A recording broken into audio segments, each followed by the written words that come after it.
How do I learn to read and write in Japanese? Should I watch anime to help me? I don't know how to make a sentence. And what is kanji? No, what really is kanji? Hi, my name is Maddie, and in today's video, I'm going to give you the ultimate plan on how to learn Japanese as a complete beginner. I have been studying Japanese for many years, both self-study and 2 years at a language school in Japan. I have formulated this video to serve as a simple but structured approach to help you get started on your own Japanese journey. Make sure you stay to the end for a special surprise. There are 5 parts in this approach, and I have made chapters that you can use to come back to or skip around and find what you need to know. So get out your pen and paper to take some notes, and without further ado, let's get started.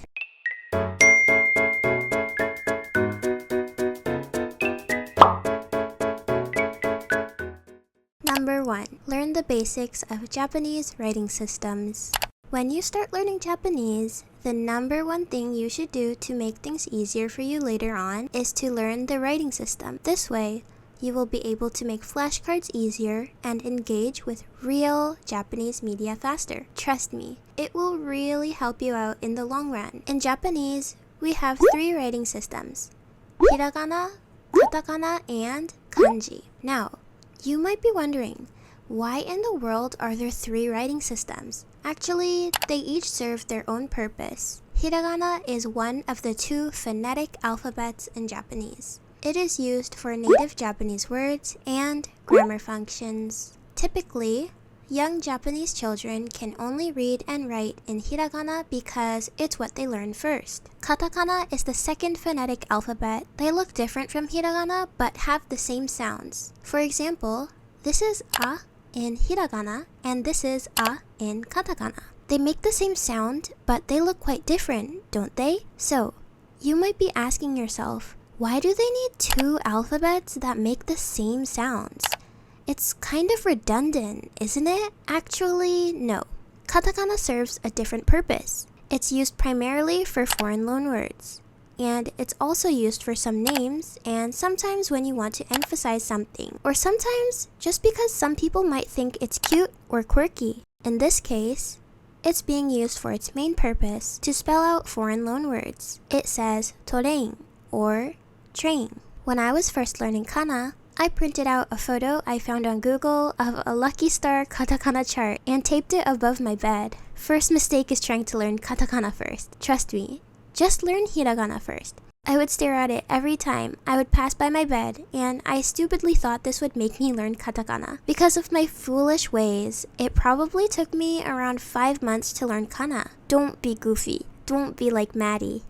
Both hiragana and katakana are used to spell out words, just like the English alphabet, and have no meaning attached to them. Hiragana and katakana have 46 characters respectively. To learn kana, I recommend using an app like Memrise. You can use Memrise for free and practice the kana as flashcards. To learn how to write, I would download a tracing sheet like this from Google. You can learn kana extremely fast, and I would recommend aiming to memorize them in around 1 week. If you're enjoying the video so far, please take a moment to leave a like. Finally, the dreaded kanji. Kanji originates from China and was adopted into Japan. Unlike hiragana and katakana, kanji each have their own meaning. Not only that, sometimes they carry multiple meanings. And on top of that, kanji usually have more than 1 way they can be read depending on the word it's in. For example, this kanji. It generally has 1 meaning, person. But this kanji has many ways it can be read. For example, if it's by itself like this, you can read it as 人.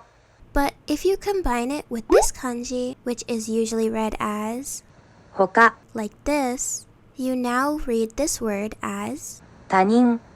You might have noticed, when they were by themselves, they were pronounced differently, but when you put them together, the pronunciation completely changed. As a beginner, it is technically not 100% necessary that you learn kanji right away, although I do recommend that you start learning them as early as possible just because of the sheer amount of them. Did I mention that there are over 2,000 kanji? I will make a more detailed video about kanji later on. but for now, just start with kana and a few simple kanji. To learn some basic kanji, I would also recommend using Memrise. Once you are a little bit more familiar with kana and simple kanji, I would recommend using a book called Remembering the Kanji. This is the book I used to learn the majority of the kanji I know today. Using Remembering the Kanji, also known as RTK, together with the flashcard app Anki, is a really effective way to learn a large amount of kanji in a short amount of time. I will leave the link to RTK in the description box as well as the other resources I mentioned in this video.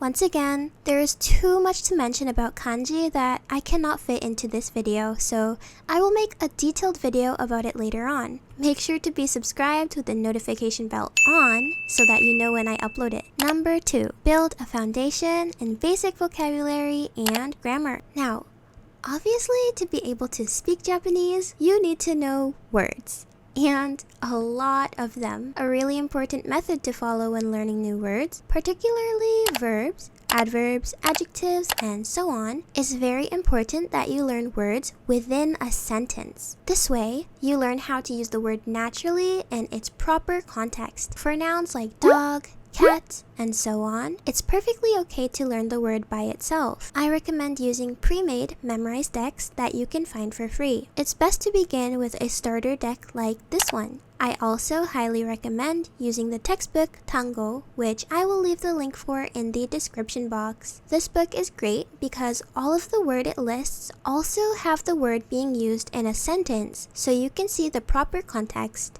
Also, the book comes with a red sheet so you can practice studying. Just place the red sheet over the page and it will hide the word. Remove the sheet to reveal the word, and it's a really good way to test yourself. This is a really popular study method in Japan, and you can often see middle schoolers and high schoolers on the train studying with this exact method. The book is also small enough that you can bring it out and about and study in your free time wherever you are. For basic grammar, I would say first and foremost, it's very important to understand sentence structure. Sentence structure is the order in which we place words to make a sentence. For example, in English, it's subject, verb, object. I eat apples. In Japanese, it is subject, object, verb. 私はリンゴを食べます. You might have noticed in this sentence, there are two particles. Particles are things we use to connect other words to each other.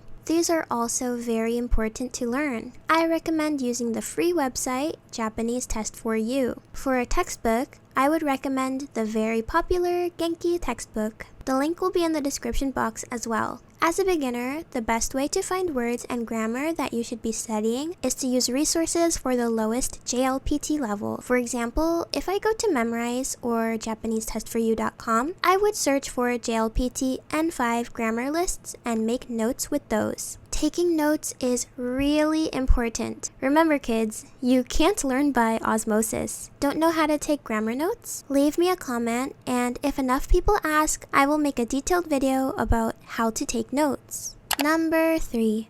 Practice listening and speaking. Input will be one of the most important phases in your Japanese learning journey.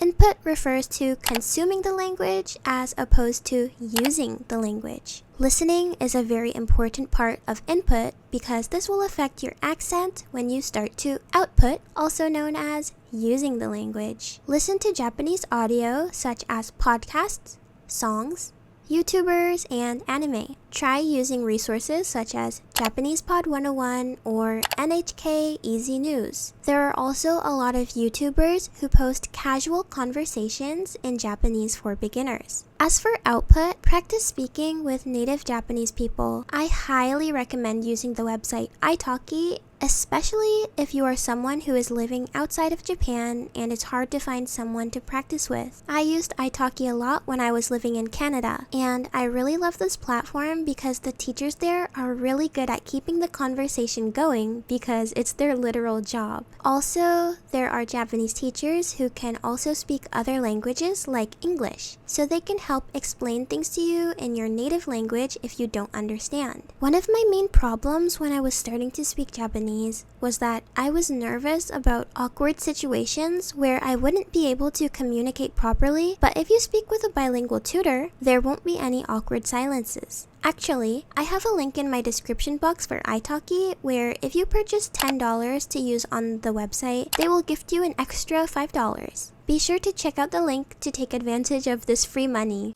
Number 4. Practice reading.